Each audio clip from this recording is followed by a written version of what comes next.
Lunes de la 22ª semana. Lectura de la primera carta del apóstol San Pablo a los tesalonicenses. Hermanos, no queremos que ignoréis la suerte de los difuntos, para que no os aflijáis como los que no tienen esperanza. Pues si creemos que Jesús murió y resucitó, de igual modo Dios llevará con él, por medio de Jesús, a los que han muerto. Esto es lo que os decimos apoyados en la palabra del Señor. Nosotros, los que quedamos hasta la venida del Señor, no precederemos a los que hayan muerto, pues el mismo Señor, a la voz del arcángel y al son de la trompeta divina, descenderá del cielo, y los muertos en Cristo resucitarán en primer lugar. Después nosotros, los que vivamos, los que quedemos, seremos llevados con ellos entre nubes al encuentro del Señor por los aires. Y así estaremos siempre con el Señor. Consolaos, pues, mutuamente con estas palabras. Palabra de Dios. Lectura del Santo Evangelio según San Lucas. En aquel tiempo Jesús fue a Nazaret, donde se había criado. Entró en la sinagoga, como era su costumbre los sábados, y se puso en pie para hacer la lectura. Le entregaron el rollo del profeta Isaías, y desenrollándolo encontró el pasaje donde estaba escrito: El Espíritu del Señor está sobre mí, porque Él me ha ungido, me ha enviado a evangelizar a los pobres, a proclamar a los cautivos la libertad y a los ciegos la vista, a poner en libertad a los oprimidos, a proclamar el año de gracia del Señor. Y enrollando el rollo y devolviéndolo al que lo ayudaba, se sentó. Toda la sinagoga tenía los ojos clavados en él. Y él comenzó a decirles: Hoy se ha cumplido esta escritura que acabáis de oír. Y todos le expresaban su aprobación y se admiraban de las palabras de gracia que salían de su boca, y decían: No es el hijo de José. Pero Jesús les dijo: Sin duda me diréis aquel refrán: Médico, cúrate a ti mismo. Haz también aquí, en tu pueblo, lo que hemos oído que has hecho en Cafarnaún. Y añadió: En verdad os digo que ningún profeta es aceptado en su pueblo. Puedo aseguraros que en Israel había muchas viudas en los días de Elías, cuando estuvo cerrado el cielo 3 años y 6 meses, y hubo una gran hambre en todo el país. Sin embargo, a ninguna de ellas fue enviado Elías, sino una viuda de Sarepta, en el territorio de Sidón. Y muchos leprosos había en Israel en tiempos del profeta Eliseo. Sin embargo, ninguno de ellos fue curado, sino Naamán el sirio. Al oír esto, todos en la sinagoga se pusieron furiosos y levantándose lo echaron fuera del pueblo y lo llevaron hasta un precipicio del monte sobre el que estaba edificado su pueblo, con intención de despeñarlo. Pero Jesús se abrió paso entre ellos y seguía su camino. Palabra del Señor. Como se habrá notado, primero comencé con la primera lectura, cosa que no suelo hacer, y luego con el Evangelio de hoy. Y lo he hecho por un motivo, porque quiero hablar quizás más extendidamente sobre la primera lectura. En ese pasaje de la primera carta a los tesalonicenses se apoyan las corrientes protestantes, sobre todo pentecostales, ¿no? Cuando hablan del rapto. Cuando él dice ahí, los que estemos en vida, que él creía que iba a ser esa venida inminente, seremos llevados, ¿no? Seremos arrebatados. Es lo que dicen que pasará en la tribulación, es decir, cuando pase la tribulación, en la venida del Hijo del Hombre, ¿no? de Jesucristo, en gloria. Bueno, hay que decir que San Pablo, que tenía razones para creer que así ocurriría porque le habría sido revelado, pensaba que esto se daría en su tiempo, como digo, porque veía para sí esos días. Como habíamos ya visto, los primeros cristianos pensaban que la venida del Señor, es decir, su regreso en gloria, la parusía, era inminente. Y les preocupaba qué pasaría con los muertos. Pensaban que quizá fueran relegados en la resurrección. ¿Y por qué lo decían? Porque había quienes sostenían eso. Y por eso les dice que no tengan miedo. Jesús murió y resucitó. Del mismo modo, los que hayan muerto serán llevados con el Señor y resucitarán. Otros, y estos son los mencionados por el mismo apóstol, no ahí en esta carta, sino en la segunda carta a Timoteo, decían que la resurrección ya había ocurrido. incluso la daban como alegórica. Él concretamente, San Pablo menciona a Himeneo, a un tal Himeneo y un tal Fileto. ¿Cómo quienes afirmaban este error? No negaban la resurrección, sino que se la hacía ya ocurrida, y esto perturbaba los ánimos. Según San Pablo, como siempre, ¿no? Aparecen estos que quieren modificar todo, ¿no? Y entonces, claro, según San Pablo, los que son de Cristo, los santos, tienen preferencia en el día de la resurrección, pues habrá una primera resurrección. Pero esto también está en línea, está escrito lo mismo en el libro de la Revelación, el Apocalipsis, según la visión de San Juan, cuando dice: vi unos tronos y se sentaron sobre ellos y se les dio el poder de juzgar. Vi también las almas de los decapitados por el testimonio de Jesús y la palabra de Dios, los que no habían adorado a la bestia ni a su imagen y no habían recibido su marca en la frente ni en la mano. Estos volvieron a la vida y reinaron con Cristo 1000 años. Los demás muertos no volvieron a la vida hasta pasados los 1000 años. Esta es la primera resurrección. Bueno, perdón, dejando de lado el número de años y todo el tema del milenarismo, que, como decía el padre Castellani, que está condenado es el milenarismo craso, no el otro, el espiritual. Bueno, queda ahí claro que habrá una primera resurrección de todos modos, y estos juzgarán con Cristo al mundo y hasta a los ángeles, porque eso también lo asevera el mismo Pablo en su primera carta a los Corintios, cuando escribe: ¿no sabéis acaso que los santos juzgarán al mundo? Y si por vosotros el mundo ha de ser juzgado, ¿sois acaso indignos de juzgar las cosas más pequeñas? ¿No sabéis que juzgaremos a ángeles? Es fuerte todo esto, ¿no? Y no se suele decir. Esto está en la primera carta a los Corintios, en el capítulo 6, los versículos 2 y 3. Bueno, tremendo. Pero así aparece en la Sagrada Escritura y así lo confirman los padres de la Iglesia.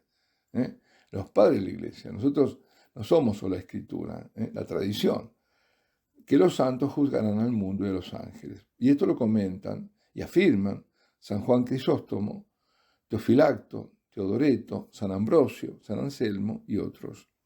Y Cornelio, que se dirige a la pide sobre la base escriturística y de la tradición, en que habla literalmente de un juicio contra los que intentan diluir la promesa en una alegoría.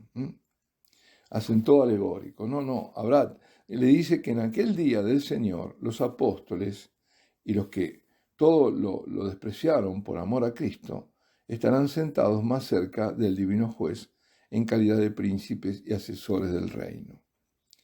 San Pablo en estos pasajes, tanto como dije, primera carta a los Tesalonicenses, que era la lectura de hoy, como en la segunda carta a Timoteo y en la primera de Corintios, igual que San Juan en el Apocalipsis, devela parte de ese velo escatológico. Es decir, qué va a ocurrir al final. Y esto ocurrirá cuando Dios juzgará a la humanidad y formará nuevos cielos y una nueva tierra. Bueno, muchos desconocemos de eso, pero no por desconocer debemos negar lo que sí se nos ha revelado. Debemos, por empezar, no temer a la muerte si somos de Cristo, aguardar pacientemente y preparados la venida del Señor. Himeneo y Fileto, estos dos que mencionaba San Pablo, como hacen muchos con la Sagrada Escritura, toman la palabra en modo siempre o totalmente alegórico. No. Estos dos reducían la resurrección de la carne a una resurrección espiritual, la de la muerte del pecado a la vida de la gracia. ¿Sí? Siempre eso es más cómodo, ¿no? San Pablo, en cambio, dice que todo debe aún venir, y lo afirma sobre todo en la segunda carta a los tesalonicenses, cuando les dice a sus destinatarios, en el segundo capítulo: a propósito de la venida de nuestro Señor Jesucristo y de nuestra reunión con Él, os rogamos, hermanos, que no perdáis fácilmente la cabeza, ni os alarméis por alguna revelación, rumor o supuesta carta nuestra, como si el día del Señor estuviera encima. Que nadie en modo alguno os engañe. Parecería que hay una contradicción contra lo que dijo antes. Bueno, habrá tenido otra revelación, no lo sé. Pero la cuestión es que está diciendo que no es tan inminente, que nadie dice en modo alguno os engañe. Primero tiene que llegar la apostasía y manifestarse el hombre de la impiedad, el hijo de la perdición, el que se enfrenta y se pone por encima de todo lo que se llama Dios o es objeto de culto, hasta instalarse en el templo de Dios, proclamándose él mismo Dios.